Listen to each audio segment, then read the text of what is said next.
अनमोवेबल जी properties आहे त्याचं राजकारण आता महाराष्ट्रात मुंबईत केलं जाते. दुसरा एक अत्यंत महत्त्वाचा विषय गांभीर्याने घेणं गरजेचं आहे महाराष्ट्राच्या जनतेनं, तो म्हणजे आपल्या न्यायालयीन व्यवस्थेविषयी, ज्युडिशरी विषयी.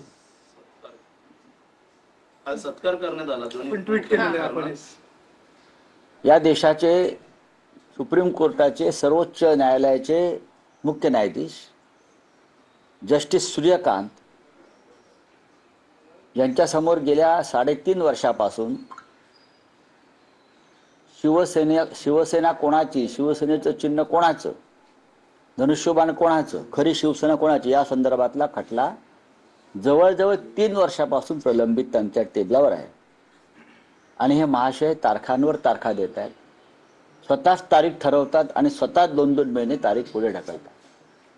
अशा पद्धतीनं घटनाबाह्य पद्धतीनं शिंदे गटानं 4 निवडणुका लढवल्या. आता परत 21 तारखेला त्यांनी फायनल हिअरिंगची तारीख दिली आणि ती त्यांनी ऐकली नाही, ती पुढे गेली. असे जस्टिस सूर्यकांत हे मुंबईला उतरले परवा. राजशिष्टाचारानुसार त्यांचं स्वागताला प्रोटोकॉलनुसार मुख्य सचिव जायला पाहिजेत, प्रोटोकॉल अधिकारी त्या खात्याचे सचिव जायला पाहिजेत, अधिकारी वर्ग जायला पाहिजे. आम्ही आमच्या आयुष्यात कधी बघितलं नाही की राजकारणी हे मुख्य न्यायाधीशांच्या स्वागताला एअरपोर्टला जाऊन थांबले आहेत. पण मी पाहिलं की ज्यांचा खटला, जे एक पार्टी आहेत शिवसेना विरुद्ध शिंदे, त्याच्यामध्ये एकनाथ शिंदे एक पार्टी ज्यांच्यासमोर खटला चालू आहे, त्यांना पुष्पगुच्छ द्यायला विमानाच्या खाली उभे होते. तो हसत हसत जस्टिस सूर्यकांतने स्वीकारला. हे अत्यंत संविधानाच्या विरुद्ध घटनाबाह्य आणि अनैतिक आहे. हे अनैतिक आहे. हे असं कसं काय होऊ शकतं? त्यानंतर ताज लँडस्टँडमध्ये, ताज पॅलेसमध्ये, ताजमध्ये जस्टिस सूर्यकांत यांचा मुक्काम होता. तेव्हा त्यांच्या भेटीसाठी एकनाथ शिंदे बराच काळ तेथे उपस्थित होते, म्हणजे भेट मिळावी म्हणून.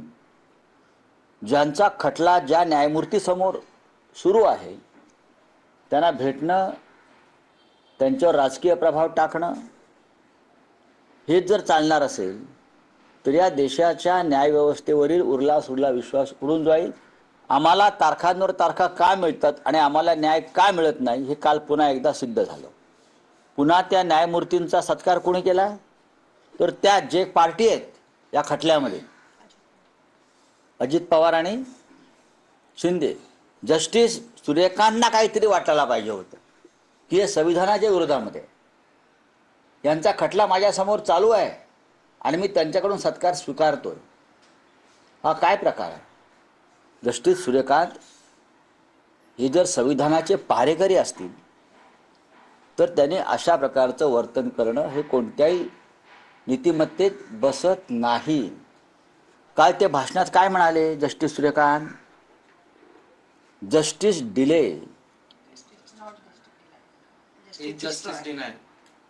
is not only justice denied but justice destroyed. बरोबर? मग तुम्ही जस्टिस डिस्ट्रॉय केलात ना आमचा. अशा प्रकारे तुम्ही जो वारंवार शिवसेनेवरती अन्याय करताय बाळासाहेब ठाकरेंच्या, तुम्हीच सांगितलंय जस्टिस डिस्ट्रॉय. मग जस्टिस डिस्ट्रॉयचं प्रायश्चित जस्टिस सूर्यकांत घेणार आहेत का? जस्टिस सूर्यकांतना भविष्यात राजकारणात यायचं माझी माहिती आहे, बरं. आणि त्यासाठी ते राजकीय पक्षांशी हे लागेबांधे ठेवतात. एखादा न्यायप्रिय न्यायमूर्ती असता तर त्यांनी एकनाथ शिंदेला तिथून किंवा अन्य राजकारणात तिथून हाकलून दिला असतं. पण त्यांनी सहजतेनं तो सत्कार स्वीकारला राजकारण्यांच्या हातून. अत्यंत सहजतेनं एअरपोर्टवरचं स्वागत स्वीकारलं. ही अत्यंत लाजिरवाणी गोष्ट आहे. धन्यवाद. कोणत्या पक्षाकडनं यायचं संदर्भात भाकरी फिरवली जात आहे का? खटल्या संदर्भात भाकरी फिरवली जात आहे का? बघू ना, भाकरी फिरवली जाते की भाकरी करप्ट आहे. गेले 3 वर्ष तो निर्णयाचा परिणाम दिसतोय ना आम्हाला.